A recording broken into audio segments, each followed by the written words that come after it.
కరీంనగర్ జిల్లా చిరమామిడి మండలంలో సాగునీరు అందక పంటలు ఎండిపోతున్నాయని సిపిఐ నాయకులు ఆందోళన వ్యక్తం చేశారు.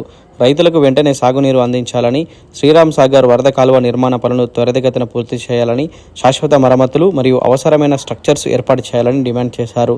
ఈ మేరకు ఎస్ఆర్ఎస్పీ చీఫ్ ఇంజనీర్కు సిపిఐ రాష్ట్ర కార్యవర్గ సభ్యులు, మాజీ ఎమ్మెల్యే చాడా వెంకటరెడ్డి, సిపిఐ జిల్లా కార్యదర్శి పంజాల శ్రీనివాసులు వినతి పత్రం అందజేశారు.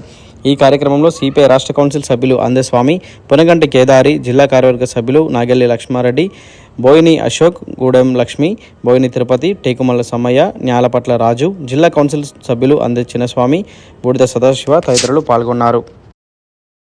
పరిస్థితి చూస్తే రైతన్న పరిస్థితి అన్నమ రామచంద్ర అనే పరిస్థితి కనపడతాం.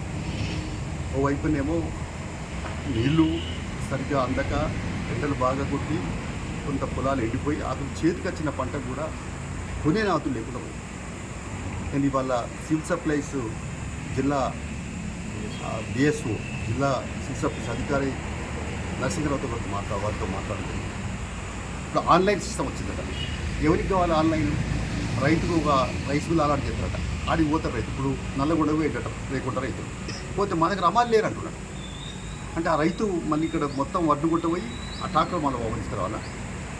తర్వాత రైతుల పరిస్థితి, కొనుగోలు కేంద్రాలు మీరు ఎప్పుడైతే గతంలో పెట్టారో మీరు కొనుగోలు కేంద్రాలు సివిల్ సప్లైస్ డిపార్ట్మెంట్ ద్వారా కొనుగోలు చేయాలి, లేదా సహకార సంఘాల ద్వారా చేయాలి.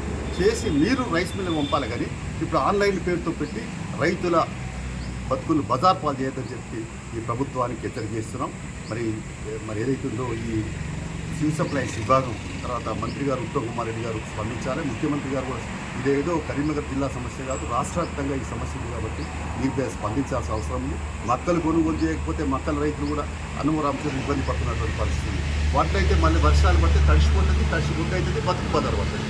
ఆత్మహత్యలు తప్ప వేరే మార్గం ఉండదు. అందుకనే రైతు అన్న కోస అంతా ఇంత కాదు కాబట్టి, రైతు బతుకు చితికిపోతున్న బతుకు కాబట్టి, పెట్టుబడి పెట్టి మరి అసలు నష్టాలతో ఉన్నారు కాబట్టి తక్షణమే ప్రభుత్వం స్పందించి ఈ రైతులను ఆదుకోవాలి. వడ్లు శీఘ్రగతిన కొనుగోలు చేయడానికి వేగవంతం చేయాలి.